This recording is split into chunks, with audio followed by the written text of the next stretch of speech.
paglipad ng katotohanan, pagmulat sa mata ng bayan. Radyo Pilipinas! Uy, te, ayos ka lang ba? Parang puyat ka ata, namumutla ka pa. Ha? Oo naman. Medyo busy lang sa schedule ko ngayon. Ang hirap umangkop sa bagong curriculum ng DepEd. Naguguluhan ako kung anong uunahin ko. Naku, ito ba yung matatag curriculum? Mahirap nga ito, lalo na at parang bago ang lahat sa atin at hindi tayo sanay sa mga gawaing nagtatambak.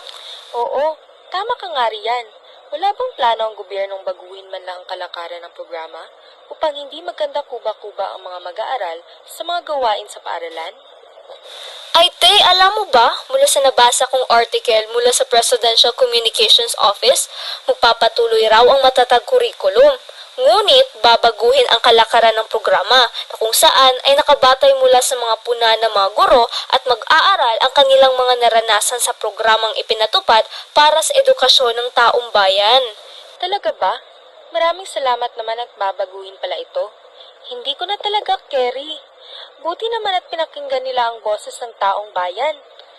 Sana nga, hindi ba't ang nais nila ay hindi lamang upang mapabuti at mapaunlad ang kalidad ng edukasyon ng ating bansa? Oo, te.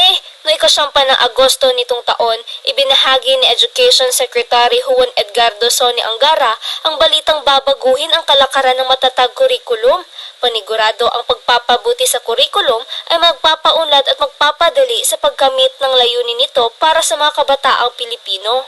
Ngunit, malaking tulong din ito sa mga mag-aaral ng Pilipinas na mapalawak ang kanilang kaalaman at kasanayan sa mga bagay o pangyayari.